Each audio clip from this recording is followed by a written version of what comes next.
La pauvreté révèle qui tu es vraiment. Quand tu n'as rien, quand tu es au plus bas, quand tu as besoin d'argent désespérément, c'est là que tu montres ton vrai caractère. C'est là que tu découvres ce que tu es prêt à accepter. Et c'est là que la plupart des gens font l'erreur qui les condamne à rester pauvres pour toujours. Ils acceptent n'importe quoi, n'importe quelle condition, n'importe quelle humiliation, n'importe quel compromis, parce qu'ils ont besoin d'argent, parce qu'ils n'ont pas le choix, parce qu'ils sont désespérés. Les Juifs font exactement le contraire, même au plus bas, même sans un centime, même quand tout semble perdu. Il y a des choses qu'ils n'acceptent jamais, des lignes qu'ils ne franchissent jamais, des compromis qu'ils refusent catégoriquement. Et c'est précisément ce refus d'accepter qui leur permet de remonter, de reconstruire, de redevenir riches. Aujourd'hui, je vais te révéler 5 choses que les Juifs n'acceptent jamais, même quand ils sont pauvres. 5 limites sacrées transmises de génération en génération. 5 refus qui protègent leur dignité et leur futur. Shalom, je suis le rabbin Joseph. Voici ce que les Juifs refusent, même dans la pauvreté. Et sois très attentif à la 4e chose sur cette liste. C'est celle que presque tout le monde accepte quand les temps sont durs. C'est celle qui semble logique, raisonnable, même intelligente. Mais c'est celle qui détruit le plus de destins. Quand tu comprendras pourquoi les Juifs la refusent toujours, tu ne l'accepteras plus jamais non plus. Première chose que les Juifs n'acceptent jamais. Un travail qui détruit leur dignité. Quand tu es pauvre, quand tu as besoin d'argent, tu te dis « je dois accepter n'importe quoi, n'importe quel travail, n'importe quelle condition, je n'ai pas le luxe de choisir ». Les Juifs pensent différemment. Même sans argent, ils refusent un travail qui les humilie, qui les rabaisse, qui détruit leur estime d'eux-mêmes. Le Talmud enseigne « mieux vaut manger du pain sec avec dignité que des festins dans la honte ». Pourquoi cette règle est-elle si importante? Parce que ta dignité est ton capital le plus précieux que l'argent, plus précieux que n'importe quel travail. Quand tu acceptes un travail qui t'humilie, tu ne perds pas seulement ta fierté, tu perds ta capacité à rebondir. Tu commences à croire que tu mérites ce traitement. Tu intériorises l'idée que tu vaux peu. Et cette croyance te suivra partout. Laisse-moi te raconter une histoire. Un homme juif avait tout perdu. Son business avait fait faillite. Il n'avait plus rien. Un homme lui a proposé un travail, bien payé. Mais les conditions étaient humiliantes. Il devait supporter des insultes quotidiennes, être traité comme moins que rien. Beaucoup auraient accepté. Pas lui. Il a dit non. Il a préféré des petits travaux mal payés mais dignes, réparer des choses, aider des voisins, gagner peu mais garder sa tête haute. 3 ans plus tard, il avait relancé un business prospère. L'autre homme, celui qui voulait l'humilier, est venu lui demander un emploi. Tu sais ce qu'il lui a dit? Je t'embauche, parce que contrairement à toi, je ne traite personne comme tu voulais me traiter. Le Talmud dit, celui qui préserve sa dignité dans la pauvreté sera honoré dans la richesse. Toi, quand les temps sont durs, tu acceptes n'importe quoi, tu te laisses traiter n'importe comment. Tu sacrifies ta dignité pour quelques euros. Et tu te demandes pourquoi tu n'arrives pas à remonter, pourquoi tu restes coincé, pourquoi les opportunités ne viennent pas. C'est parce que tu as montré au monde et à toi-même que tu ne vaux pas grand-chose, que tu acceptes d'être maltraité, que ta dignité est à vendre. Les Juifs refusent ce marché, toujours, même affamés. À partir d'aujourd'hui, fixe une limite. Il y a des traitements que tu n'accepteras plus. Peu importe ta situation financière, ta dignité n'est pas négociable. Deuxième chose que les Juifs n'acceptent jamais, la charité sans contrepartie. Ça va peut-être te surprendre. Les Juifs sont connus pour leur générosité. La tzedaka, le don obligatoire, est au cœur de leur tradition. Mais quand un Juif est dans le besoin, il refuse de recevoir sans rien donner en retour. Le Talmud classe les formes d'aide par ordre de mérite, et la plus haute forme d'aide n'est pas le don, c'est le prêt. Ou mieux encore, donner un travail à quelqu'un. Pourquoi? Parce que recevoir sans contrepartie crée une dette psychologique, une dépendance, une habitude de tendre la main. Les Juifs préfèrent emprunter plutôt que recevoir un don. Ils préfèrent travailler pour quelques euros plutôt que de les recevoir gratuitement. Ils préfèrent échanger un service plutôt que d'accepter une faveur. Le Talmud dit « Celui qui s'habitue à recevoir s'habitue à ne pas créer ». Laisse-moi te donner un exemple concret. Deux hommes perdent leur emploi le même jour. Tous les deux ont des amis prêts à les aider. Le premier accepte l'argent qu'on lui donne. Il remercie. Il se sent soulagé. Mais chaque mois, il a besoin d'un peu plus. Il s'habitue à demander, à recevoir. 1 an plus tard, il dépend encore de ses amis. Le deuxième refuse l'argent donné. Il dit « Prête-moi si tu veux m'aider, je te rembourserai. » Ou « Donne-moi du travail, même petit, je préfère gagner que recevoir. » Cette attitude change tout.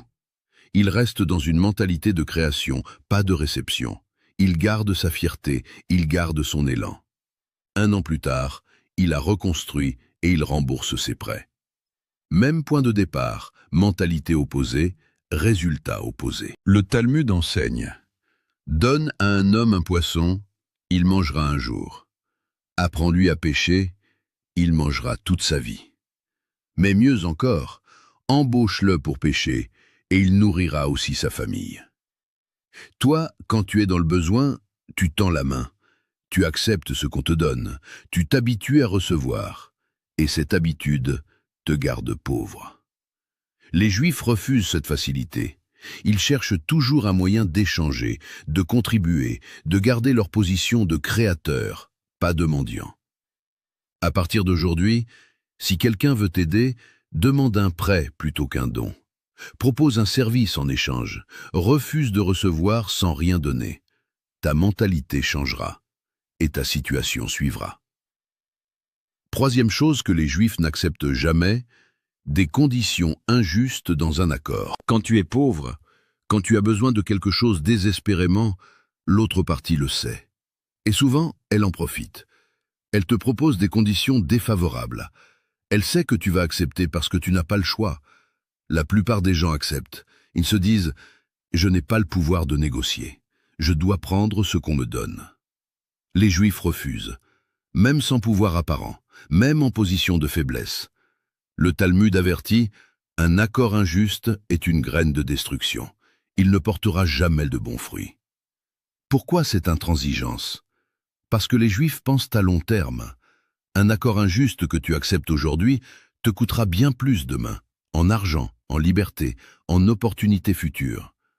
Accepter des conditions injustes, c'est construire sur des fondations pourries. Peu importe ce que tu construis dessus, ça s'effondrera. Laisse-moi te donner un exemple. Un homme a besoin d'argent pour lancer son business. Un investisseur lui propose des fonds, mais avec des conditions terribles. 70% des profits, droit de veto sur toutes les décisions, possibilité de le sortir à tout moment. L'homme est désespéré. Il est tenté d'accepter. C'est de l'argent, c'est une chance. Son père, un homme sage, lui dit « Refuse, ces conditions te mettront à genoux. Tu travailleras pour lui, pas pour toi. Attends une meilleure opportunité, même si c'est plus long. » L'homme a refusé. 6 mois plus tard, un autre investisseur est arrivé. Conditions justes, partenariat équilibré. Aujourd'hui, il est riche et libre. S'il avait accepté le premier accord, il serait peut-être riche sur le papier, mais esclave dans les faits. Le Talmud dit « Mieux vaut marcher lentement vers la liberté que courir vers l'esclavage. » Toi, quand tu es en position de faiblesse, tu acceptes tout. Tu signes sans lire. Tu dis oui parce que tu as peur de perdre l'opportunité. Tu construis sur des fondations injustes. Et ensuite, tu te demandes pourquoi tout s'effondre, pourquoi tes partenariats échouent, pourquoi tu te sens piégé. C'est parce que tu as accepté des conditions que tu n'aurais jamais dû accepter. Les Juifs refusent. Ils négocient même sans pouvoir. Ils demandent des modifications. Ils proposent des alternatives. Et si l'autre partie refuse tout compromis juste, ils partent. Même si ça fait mal, même si ça semble fou. À partir d'aujourd'hui, lis chaque accord avant de signer. Identifie ce qui est injuste, négocie. Et si on refuse de te traiter équitablement, aie le courage de dire non. Quatrième chose que les Juifs n'acceptent jamais, C'est ici que tout change. Cette chose, presque tout le monde l'accepte quand les temps sont durs. Elle semble logique, raisonnable, même intelligente parfois.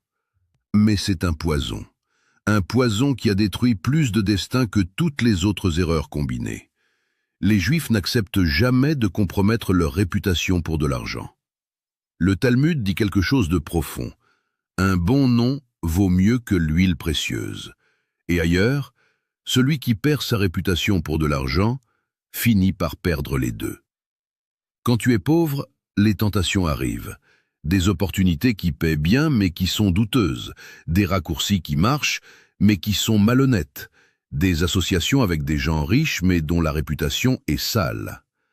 La plupart des gens acceptent. Ils se disent « je n'ai pas le choix. Je ferai mieux quand j'aurai de l'argent. C'est temporaire. Personne ne saura. » Mais tout se sait, toujours. Et une fois que ta réputation est tachée, elle l'est pour toujours. Tu peux regagner de l'argent, tu ne peux jamais vraiment regagner une réputation perdue. Laisse-moi te raconter une histoire qui m'a été confiée. Un jeune homme traversait des difficultés financières. Un homme riche lui a proposé une opportunité, très bien payée. Mais il fallait mentir, tromper des gens. Rien d'illégal techniquement, mais clairement malhonnête. Le jeune homme était tenté. L'argent résoudrait tous ses problèmes immédiats. Il est allé voir son père pour demander conseil. Son père, un homme simple mais sage, lui a dit « Mon fils, j'ai été pauvre plusieurs fois dans ma vie. J'ai perdu de l'argent, j'ai eu faim, j'ai eu peur. Mais je n'ai jamais vendu mon nom. Parce que mon nom, c'est tout ce que j'ai vraiment. L'argent va et vient, le nom reste. » Et il a ajouté « Tu sais pourquoi les gens me font confiance aujourd'hui? Pourquoi ils font affaire avec moi? Pourquoi ils m'ouvrent des portes? Parce que pendant 60 ans, je n'ai jamais compromis ma réputation, pas une seule fois, même quand j'avais faim. » Le jeune homme a refusé l'opportunité douteuse. Ça a été dur. Mais quelques mois plus tard, une vraie opportunité est arrivée, honnête, propre et bien payée. Le père de son ami l'avait recommandé. Pourquoi? Parce qu'il avait entendu parler de son refus, de son intégrité. Le Talmud promet « Celui qui refuse l'argent sale recevra l'argent propre en abondance. » Les Juifs comprennent que la réputation est un actif, le plus précieux de tous. Un actif qui met des années à construire et des secondes à détruire. Toi, quand tu es dans le besoin, tu compromets. Tu fais des choses que tu n'es pas fier de faire. Tu t'associes avec des gens dont tu n'es pas fier. Tu construis une réputation douteuse. Et ensuite, tu te demandes pourquoi les bonnes opportunités ne viennent pas. Pourquoi les gens bien ne veulent pas s'associer avec toi. Pourquoi tu restes coincé dans un monde de médiocrité. C'est parce que ta réputation te précède, et elle ferme des portes que tu ne vois même pas. Les Juifs protègent leur réputation comme leur bien le plus précieux, même affamés, même désespérés. Il y a des choses qu'ils ne feront jamais, des associations qu'ils refuseront toujours, des raccourcis qu'ils éviteront à tout prix. À partir d'aujourd'hui, demande-toi avant chaque décision, est-ce que je serai fier que tout le monde le sache? Si la réponse est non, ne le fais pas. Peu importe combien ça paie. Cinquième chose que les Juifs n'acceptent jamais, l'isolement dans les moments difficiles. Quand les temps sont durs, la plupart des gens se replient sur eux-mêmes. Ils ont honte, ils se cachent, ils coupent les liens avec leur communauté, ils souffrent seuls. Les Juifs font exactement le contraire. Dans les moments les plus difficiles, ils se rapprochent de leur communauté. Ils vont à la synagogue plus souvent, pas moins. Ils participent aux événements, ils restent connectés. Le Talmud enseigne « Ne te sépare pas de la communauté, surtout dans les moments d'épreuve. » Pourquoi cette règle est-elle cruciale? Premièrement, l'isolement aggrave tout. Quand tu es seul avec tes problèmes, ils grossissent, ils deviennent monstrueux. Tu perds la perspective, tu perds l'espoir. Deuxièmement, les opportunités viennent des relations. Le prochain emploi, le prochain client, la prochaine chance. Tout ça vient des gens que tu connais. Si tu t'isoles, tu coupes l'accès aux opportunités. Troisièmement, la communauté te porte quand tu ne peux plus te porter toi-même. des conseils, du soutien moral, parfois une aide concrète, mais seulement si tu restes connecté. Laisse-moi te donner un exemple. Deux hommes traversent des difficultés financières similaires. Le premier a honte. Il évite ses amis. Il arrête d'aller aux événements. Il se cache chez lui. Il envoie des CV en ligne et attend, seul. Les mois passent. La dépression s'installe.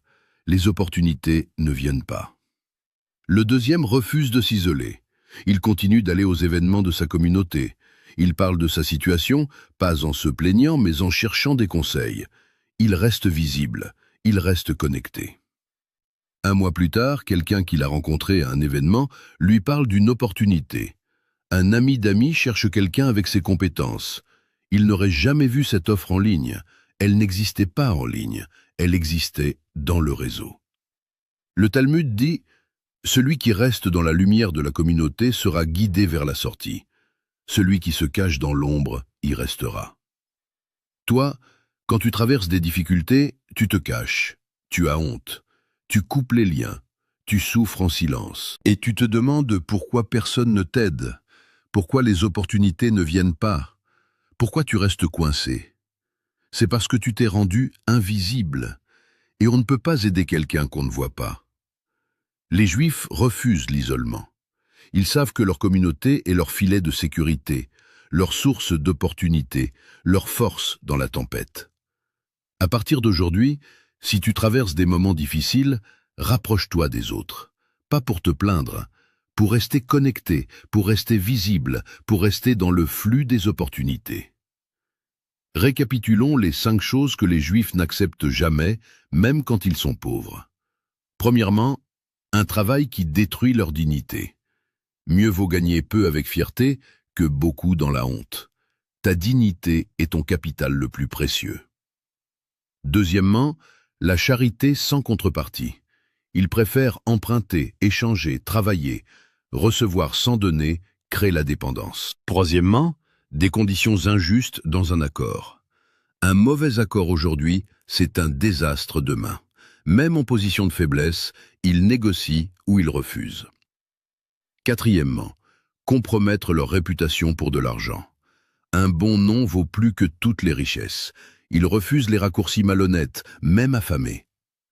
Cinquièmement, l'isolement dans les moments difficiles. Ils restent connectés à leur communauté. C'est de là que viennent les opportunités et le soutien. Ces 5 refus semblent contre-intuitifs quand tu es dans le besoin. La logique te dit d'accepter tout ce qui peut t'aider, de prendre ce qu'on te donne, de saisir n'importe quelle opportunité. Mais c'est une logique de survie à court terme, et cette logique te garde pauvre à long terme. Les Juifs pensent différemment. Ils savent que ce que tu acceptes dans la pauvreté détermine si tu en sortiras. Accepte l'humiliation, et tu resteras humilié. Accepte la dépendance, et tu resteras dépendant. Accepte l'injustice, et tu seras toujours exploité. Accepte de compromettre ta réputation, et les bonnes portes se fermeront. Accepte l'isolement, et tu resteras seul dans ta misère. Les Juifs ont traversé les pires épreuves de l'histoire. Expulsion, persécution, perte totale, et à chaque fois, ils ont reconstruit. Pas parce qu'ils avaient de la chance, parce qu'ils savaient ce qu'il ne fallait jamais accepter. Ces limites sacrées les ont protégés, ces refus les ont sauvés. Maintenant, tu connais ces limites, tu sais ce qu'il ne faut jamais accepter, même quand tu as besoin d'argent, même quand tu es désespéré, même quand tout semble perdu. La question est, auras-tu le courage de refuser ce que tu devrais refuser? C'est facile de dire oui à tout quand tu as peur, c'est difficile de dire non quand tu as besoin. Mais ce non est exactement ce qui te sauvera. Ce refus est exactement ce qui te permettra de remonter. Choisis une de ces 5 limites, celle que tu violes le plus souvent, et décide aujourd'hui de ne plus jamais la franchir. Peu importe ta situation financière, peu importe ton désespoir, cette limite est sacrée. Et quand tu tiendras cette limite, même dans la tempête, tu découvriras quelque chose de puissant. Tu découvriras ta propre force. Tu découvriras que tu vaux plus que ce que tu croyais. Tu découvriras que le respect de toi-même attire le respect des autres. Et c'est là que tout commence à changer. Shalom et que l'Éternel bénisse chaque refus courageux que tu feras à partir d'aujourd'hui.